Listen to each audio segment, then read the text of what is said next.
health warriors, today I want to answer a question regarding stroke. What is the cause of stroke? Stroke does not begin with a clot or a bleed. It begins with a loss of electron in the most electrical active tissue of the body, which is your brain stem. So when you are having stroke, you are having a problem with a part of the brain known as the brain stem.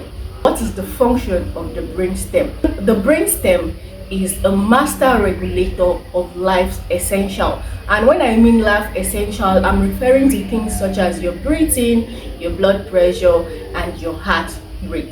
Your brain stem is in charge of these functions in the body. So the next question should be, what weakens your brain stem, or what causes a dysfunctional brain stem that leads to stroke? I'm going to be talking about three things that leads to a dysfunctional or a weakened brain stem that leads to stroke. The first thing is an electron loss. The second thing is a low dopamine level in the brain, and the third thing is hormonal imbalance. All these things in combination lead to the progression of stroke. Now let's talk about electron loss.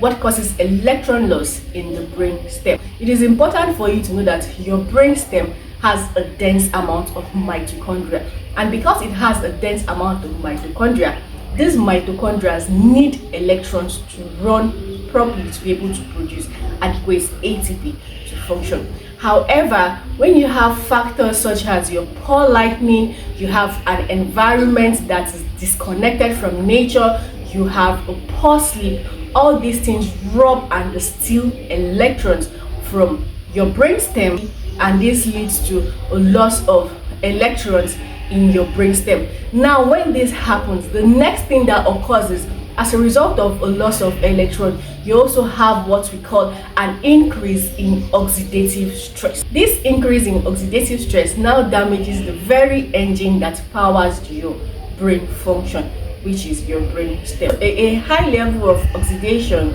in the brain stem leads to a low dopamine level in your brain, and dopamine is that hormone in the brain that helps to sense the environment and also helps to regulate circadian rhythm. Now, when there is a disruption or when there is a crash in dopamine level as a result of an oxidized mitochondria from the brainstem, this disrupts decision making, this disrupts your focus, and it also disrupts hormonal signaling, meaning your brain is no longer able to translate the environment properly. The next thing that goes wrong is hormonal imbalance. When dopamine levels become low, your hypothalamus now signals that you are in a state of survival and not in a state of reproduction or regeneration. So what happens is the parent hormone known as pregnenolone is now shunted to the production of more cortisol against the production of progesterone and other vital hormones like estrogen and testosterone that is meant to support life and longevity and hormonal balance.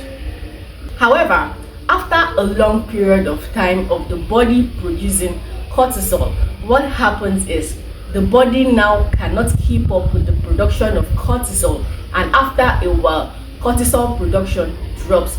And in these people, we begin to see low cortisol levels even in the morning when they are supposed to have a high cortisol level. So for a doctor that really knows what they should look for in the labs of these patients, we see things like low AM cortisol levels, we see things like low steroid hormones, we see things like low melatonin levels in the labs of these patients. When all these processes take place, what happens is the brainstem has to pay the price, because the brainstem, like I explained, is mitochondrial dense.